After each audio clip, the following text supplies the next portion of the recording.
Hi team, this is X. So it's December the 13th and I've just got home from December's Curse 2. The local game store HOBBYMASTER was running a 3rd edition Malifaux tournament, which was pretty cool. So second time playing Malifaux 3rd ed, 3 rounds, 50 soul stones. They allowed Dead Man's Hand, so I ran Collodi and that was hilarious. Just going to be talking a bit about the games themselves. What I ran, I did a quick look online beforehand to try and learn some stuff about Collodi, and there's not much on him because he's Dead Man's Hand. He's not part of the standard sort of run. So yeah, for the first game it was Corrupted Ley Lines with a wedge formation for deployment. And then we had a choice of Assassinate, Claim Jump, Catch and Release, Sabotage, or Runic Binding. So I picked up Sabotage and Runic Binding, and Sabotage went great. That was fantastic. Runic Binding, not so much. That kind of went to pot.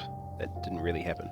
So I was very happy to see that the first person I was playing, Michael, he'd chosen Ramos, which is another Dead Man's Hand master. So yeah, that was pretty cool. 2 Dead Masters playing off against each other. I went in knowing very little about how Collodi worked and everything. Not ideal for a tournament, but great if you're wanting to play some games. So for the first game I took Collodi himself, 4 Marionettes, Vasilisa, 3 Wicked Dolls, 3 Barely Togethers, which are the nightmare versions of the Stitch Together, so the holiday exclusive ones, and a Mysterious Emissary. And I sidelined an Angel Eyes for this game. Didn't take any upgrades, just took 5 soul stones for Collodi. It didn't go too badly, like, I didn't win. It was 3-4, 4 points. So yeah, not a high scoring game, but lots of fun. Ramos every turn was summoning spiders and throwing them at me and exploding them. He had the Steam Arachnid Swarms, and they're beasts. So with the diesel engine upgrade they move 3, then they can take a move action as a bonus action, move 5, and then they've got 2 more move actions, so they can run around the board like 18 a turn, and he had 2 of those. So that was hilarious and fun. Mysterious Emissary died pretty quickly, and that's the same for most of the games. It just didn't last.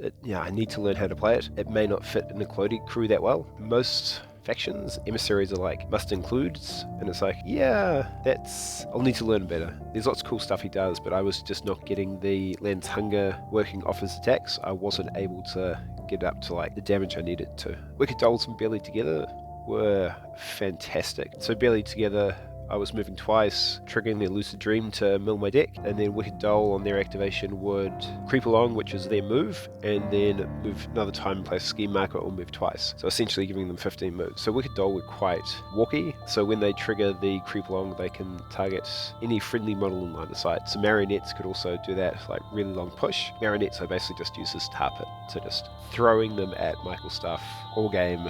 Collodi was just opening a bag of puppets the entire game and just chucking them out, and they were dying, and he kept on throwing out puppets. Yeah, not getting the most out of Collodi. Collodi's also got a really cool ability, a little bit like Shen's, where every turn he gets a act upgrade. So you choose one of these at the start of the round. It gives him a different innate ability and a different bonus ability, or action ability. And all puppets within 6 gain a bonus, or enemies next to the puppets within 6 gain a disadvantage. So yeah, that was pretty cool. He's got a love scene, an action scene, and a soliloquy. Yeah, they all saw use, so that was pretty cool. Barely Together, the Stitch Togethers, have had major errata I didn't know about. So Michael pointed that out first game, and it was like, well, I've used it now, so let's continue on. And so one of them dealt 5 damage to itself. So yeah, not ideal, but live and learn. And yeah, Corrupted Ley Lines sort of went to pot. I had a Wicked Doll try and be the Lodestone Bearer and do the first lodestone. It got killed pretty much straight away by one of those running diesel powered Steam Arachnids, and yeah, I didn't score me. I scored 1 point. From there it switched over to Collodi, who was next closest model. Next up I played Sean. So Sean was playing Sandeep, and I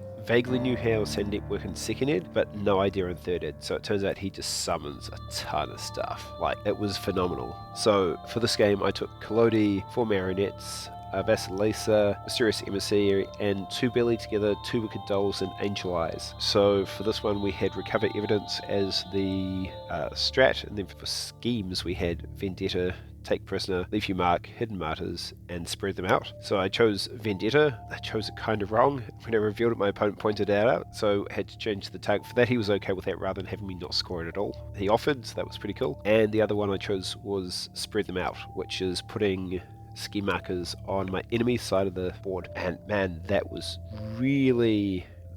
how the game went. If I hadn't chosen that, it would have got my ass kicked. I would have been just totally wiped off the board. Sandeep, super powerful. Everything in his keyword basically groups together and pings itself and gets lots and lots of bonuses. I also, for upgrades, took Eldritch Magic on Collodi, which gave him 1 or 2 things. But yeah, Sandeep just has a blob of guys, and he summons more guys per turn, and then he's got multiple obeys, and so does his totem on these things. There's an upgrade that he has for Gammon. So the Gammon basically do by our powers combined and join together into a goblet. So fire golems, ice golems, and metal golems. So they can all combine into so the Gammons combine into them, which is super cool. So hopefully we'll have poison and wind golems at some point. I didn't like the table. I can upload pictures of the table. It was basically a terrain feature in the middle, oasis, and then we had 3 big rocks, like taking up about a quarter of the table each, and then some buildings in that final quarter. Yeah, and it just feels like everything towards that map is just squished into the center. So with spread them out, having to place ski markers 10 inches apart, I basically ran a belly together and a wicked doll and 2 marionettes up each side, and they motored up the side. They were in his end table corners by turn 3. On turn 1 was positioned to place ski markers about midway up the table. Team of the game, a marionette, belly together, and wicked doll. They just zoomed around. Collodi, Vasilla, the rest of the marionettes went up the left side of the board with one group of them. Angel Eyes and Mysterious Emissary sat in the center of the board. So Angel Eyes was taking pot shots. Mysterious Emissary, I didn't want to just waste him sitting there doing nothing, so he waded into combat and sort of mostly almost died, and then the turn later died. Without achieving anything at all. So, wasted the Mysterious Emissary, so I need to learn how to play him. I had an Ice Golem come at the crew on the left. So the crew on the left basically threw marionettes into the Ice Golem, which was fantastic. So Ice Golems have a thing, if they eat a ice pillar, they have a hazardous terrain 4 inches around them, so the marionettes would charge them, take a point of damage for the move on the charge, take a point of damage for the attack on the charge, then attack again and kill themselves. And then once 2 of them had done that, Collodi would just basically summon them back in and throw them in front of the Ice Golem. And there's, because of those big chunks of terrain, that was in bottleneck, so that Ice Golem was the only thing getting through to me, which was kind of useful. Angel Eyes basically just pinged the metal golem from the center of the table, using reposition to basically move backwards, and Vasilisa just didn't do much. She healed Collodi a few times. The reason I got points, which was 5-4, got 4 points, and that was just off the spread them out scheme markers, because the Wicked Doll and Barely Together's machines, Barely Together's are really tough. I thought they were about average, but yeah, they are quite tough. So they've got 1 armor, 6 defense, and 6 hit points, and their melee trigger, if you get a Rams, heal this model for the amount of damage inflicted. So they can be reasonably tanky. That 6 defense basically puts them a little bit higher than I'd expect, but they're quite, they're great little models. I would not hesitate to use them again. I'll have to get around to playing my Dreamer crew at some point. Yeah, so they'll fit in there as well. Then the final game we had against Hamish. So Hamish was my last tournament as well. So in my video with my Reaver assembly, I mentioned playing Seamus and how I'm terrified of Seamus. So Hamish said he was either going to be playing Seamus or Reaver, and I'm like, cool, pay either one of those, that's sweet. But I was secretly hoping he wouldn't choose Seamus, and he didn't. He chose a Reaver, which was pretty cool. And his crew was basically Vincent, Corpse Candles, Reaver, Carrion Emissary, Dead Rider, the old Grave Spirit, it's now called Restless Spirit, and a Rogue Necromancy, and that game didn't go well for me, so I lost, I think it was 3-5 or 3-6. I went back to using 3 Barely Together, 3 Wicked Dolls, no Angel Eyes, because that board was a lot more dense, so it had more severe terrain, so I figured Mysterious Emissary would be a bit better. It did last a little bit longer, but it still died pretty quickly. It helped bring down the Dead Rider though, which was pretty cool. Really happy to have focused that down and got rid of it. So round 3, it was Symbols of Authority. Oh yeah, so against the previous game, we had Recovered Evidence, and neither of us went for that. That's why the scoring wasn't particularly great. But back to this game, we had Symbols of Authority, and I just was not able, I scored a point off that. That was super difficult. It was a corner deployment, and options were Let Them Bleed, Take Prisoner, Research Mission, Breakthrough, and Leave Your Mark. So I figured I could pull off Leave Your Mark and Breakthrough. I just got tar-pitted in the middle of the board with Reaver and the Dead Rider, and didn't get much from that.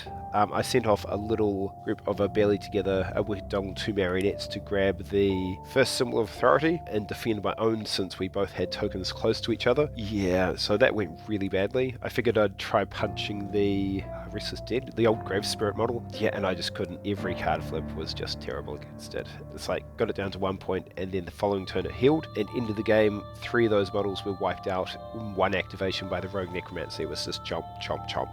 Wow. Rogue Necromancer is great. Because I wasn't doing what I'd done with being mobile and avoiding combat, I was trying to get stuck in, and Collodi doesn't get stuck in. He does the opposite of getting stuck in. He kind of falls apart. And Reaver hands out fire, and puppets don't like fire. Collodi this time had Eldritch Magic, so he could dispel fire. So he caught fire once, and then quickly put it out. Vasilisa didn't get really done much. The Carrion Emissary had thrown down those big grave dead pillory things, which were impassable, and it's like, so this closed off the middle of the board. I had tons of fun though, with all the games. Yeah, Barely Together, MVP of the day. So much fun. People love the models, like the Stitch Together are basically Oogie Boogie from Nightmare Before Christmas, but Barely Together are just little teddies. They're so cute. Yeah, I need to give Collodi another go, because there's a lot of stuff that I just feel I didn't get the hang of, like Connected by the String, and Pluck the Strings on the marionettes. I didn't really use it all. Vasilisa and the Wicked Dolls combo with the Staggered and Stolen Breath would have been really good to pull out, but didn't quite do it. If I'm going to play again, I'll probably swap out the Mysterious Emissary for a Rider, and maybe take some other stuff which is out of keyword just to do different stuff. So what he's got, super mobile and fun. I got the spoon because I came dead last. Spoon prize was a misguided, yeah. So I already have 2 misguided, so I passed on to the next person in line, and they also had it. And then it went around to the next person who also had it. Big props for the tournament organisers and the store HOBBYMASTER for organising it as well. Super fun. We had 14 players, so according to one of the organisers, that's the biggest Malifaux 30 tournament that we've had in New Zealand so far. So yeah, really cool. Thanks for the guys I played against. 4th, 5th and 6th game ever of 30. Big learning experience. Thanks for helping teach me, because yeah, I'm a veteran of putting together models, but getting games under my belt, that's a whole different kettle of fish. We'll talk to you guys later on. That's me finishing up. Catch you all later. If you like this video, like, comment and subscribe. Thanks. Bye.